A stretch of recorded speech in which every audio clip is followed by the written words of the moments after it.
સત્યની સાથે જનતાનો અવાજ। આપ જોઈ રહ્યા છો 24 ન્યૂઝ નેટવર્ક। તાજા સમાચાર, ઝડપી અપડેટ અને સચોટ માહિતી 24 ન્યૂઝ નેટવર્ક સમાચાર સૌથી પહેલા। સોશિયલ મીડિયામાં કથિત વાંધાજનક વિડીયો વાયરલ મામલે વાવમાં ગુનો નોંધાયો। બનાસકાંઠા જિલ્લાના વાવ પોલીસ સ્ટેશનમાં સોશિયલ મીડિયામાં કથિત રીતે વાંધાજનક વિડીયો બનાવી તેને વાયરલ કરવાના મામલે એક વ્યક્તિ સામે ભારતીય ન્યાય સંહિતા BNS 2023 અનુસૂચિત જાતિ અને અનુસૂચિત જનજાતિ અધિનિયમ તેમજ ઇન્ફોર્મેશન ટેકનોલોજી એક્ટ હેઠળ ગુનો નોંધવામાં આવ્યો છે।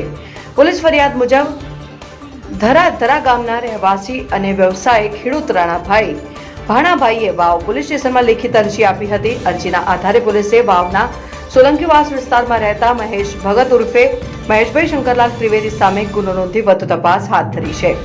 ફરિયાદમાં આક્ષેપ કરવામાં આવ્યો છે કે આરોપીએ સોશિયલ મીડિયા માટે તૈયાર કરેલા વિડીયોમાં અનુસૂચિત જાતિ તેમજ મુસ્લિમ સમાજ અંગે અપમાનજનક શબ્દોનો ઉપયોગ કર્યો હતો અને જાનથી મારી નાખવાની ધમકી પણ આપી હતી। વધુમાં વિડીયોમાં કરાયેલા કથિત નિવેદનોના કારણે સમાજમાં દ્વેષભાવ, તિરસ્કાર અને દુશ્મનાવટ ફેલાય તેમજ જાહેર શાંતિને અસર થાય તેવો પ્રયાસ કરવામાં આવ્યો હોવાનું ફરિયાદમાં જણાવાયું છે। આ મામલે પોલીસે ભારતીય ન્યાય સંહિતા 2023ની કલમ 196(1)(a), 351(3) અને 353(2) ઉપરાંત એટ્રોસિટી એક્ટની કલમ 3(1)(r), 3(1)(s), 3(1)(u) અને 3(2)(5)(a) તેમજ ઇન્ફોર્મેશન ટેકનોલોજી એક્ટની કલમ 67 મુજબ ગુનો દાખલ કર્યો છે। ગુનાની નોંધ બાદ વાયરલ થયેલા વિડીયોની તપાસ, ડિજિટલ પુરાવાઓનું વિશ્લેષણ અને સમગ્ર ઘટનાક્રમ અંગે જરૂરી માહિતી એકત્રિત કરવાની કાર્યવાહી શરૂ કરવામાં આવી હોવાનું જાણવા મળેલ છે। સોશિયલ મીડિયા ઉપર ધાર્મિક કે જાતિ આધારિત વાંધાજનક સામગ્રી પ્રસારિત થવાના બનાવો સામે કાયદામાં કડક જોગવાઈઓ કરવામાં આવી છે।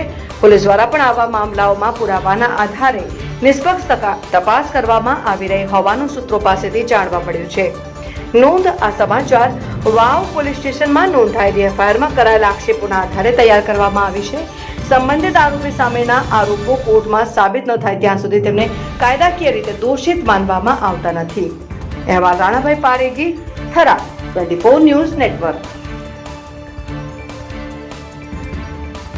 પોલીસ અધિક્ષક સાહેબને મળ્યા અને ગઈકાલે 2 દિવસમાં અમને એક સોશિયલ મીડિયાની અંદર એક વિડીયો જોયો।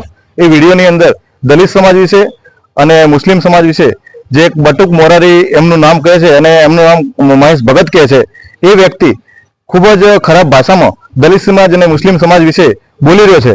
એના વિરુદ્ધમાં અમે અહીંયા પોલીસ અધિક્ષક સાહેબને મળ્યા અને અધિક્ષક સાહેબને કીધું કે ભાઈ આનામાં કડકમાં કડક કાર્યવાહી આના ઉપર થવી જોઈએ, કારણ કે અગાઉ પણ આ લોકોએ આવી રીતે વિડીયો વાયરલ કરી અને સમાજનું દિલ દુભાણું હતું અને એ વખતે પણ અમે અરજી પણ આપી હતી।